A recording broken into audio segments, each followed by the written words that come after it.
What are 2 tips to present new service design projects? The first one, reveal the organizational form, and the second one, use a story to reveal the key parts. Hi there, I'm Daniele, one of the co-leads for the Master Service Design program of the HSLU in Switzerland. Today I want to share with you 2 tips that were inspired by Maja Sevilla, Sofia Kaminska, and Camilla Meade.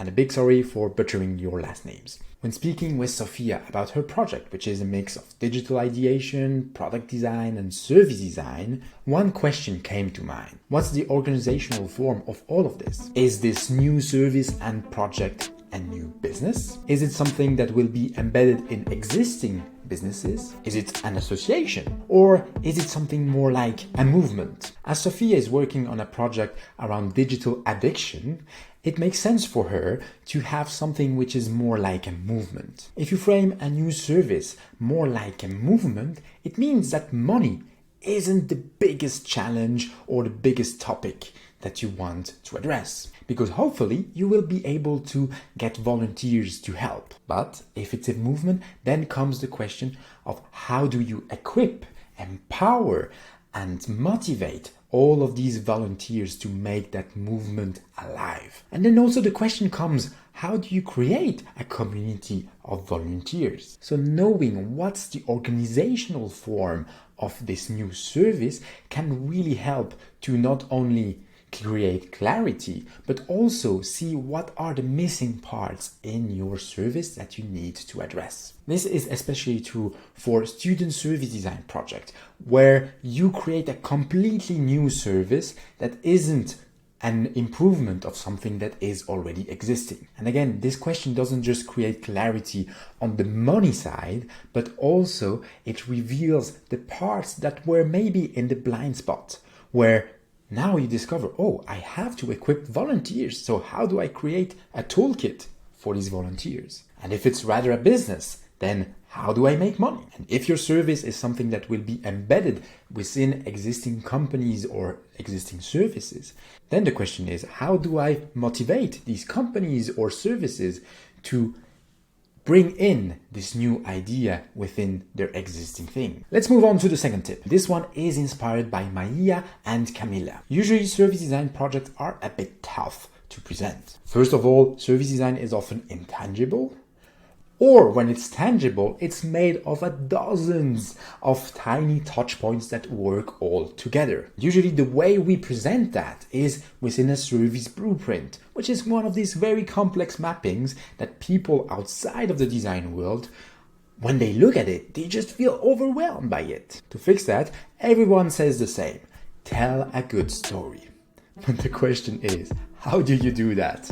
How do you get started? In my conversations with Maia and Camilla, I suggested to steal the playbook of the startups. Many startups have these explainer videos that tell you within 3 minutes what that startup does. After seeing for years the kind of same structure used in these videos, I tried to summarize it into a template that I call the Meet John Storytelling Framework. It's a 7-step storytelling structure that you can use as a basis. We start by saying Meet John, and then we reveal a person that will benefit from the service.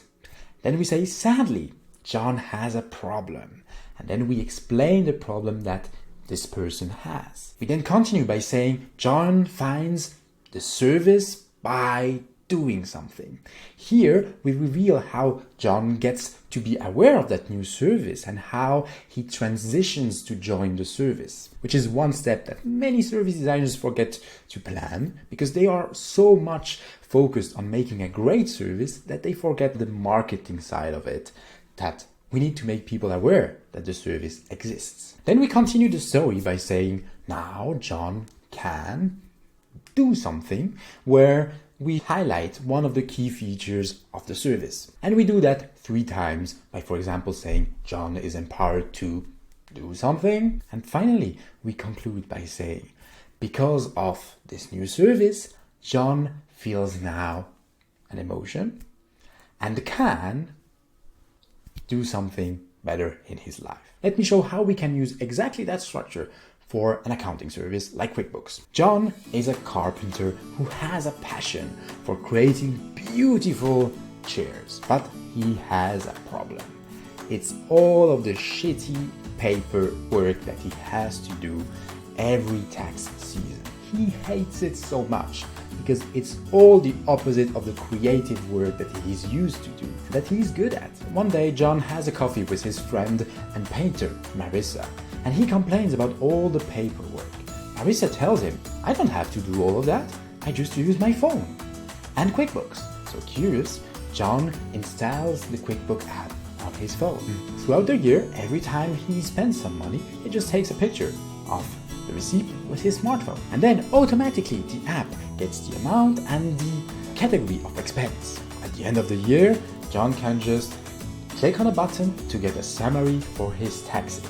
And if John doesn't feel so sure about sending that directly to the tax office, he still directly from the app can get a call with an accountant to finalize his tax documents. Because of QuickBooks, John now feels much more creative because John spends nearly no time on admin work and can use all of that time to be even more creative with his design work. So that's a quick example of how we can use that structure to create a little story around an accounting service. By using that structure, you can very easily create a storyboard or even a video of the new service proposition that you have. And what's smart is that in that structure, it covers a lot of what we do in service design. It covers the research part, where we get to meet the people that we want to serve and discover their problems and emotions. It covers the service blueprint by showcasing specific features and touch points. And it covers the impact that we will have on the lives of the people we serve. When it comes to storytelling frameworks, there are obviously way more than just this one. Another one that has been very helpful to me is the 5 light bulbs framework. There are many other ones, and a simple Google search will reveal a lot of them. What is interesting to me with these storytelling frameworks is that they help me avoid the blank sheet syndrome, where I'm blocked, I don't know how to tell a story. With a framework, I just have to answer the questions or follow the recipe. And usually, like with any good recipe, I don't just take the recipe. I add some spices, some elements that make it work better for my own context. So next time you present service design work, use these 2 tips. Think about the organizational structure and use a storytelling framework to explain your service through the eyes of the people that are using it. Thank you so much to Sophia, Maia, and Camila for these inspiring coaching sessions.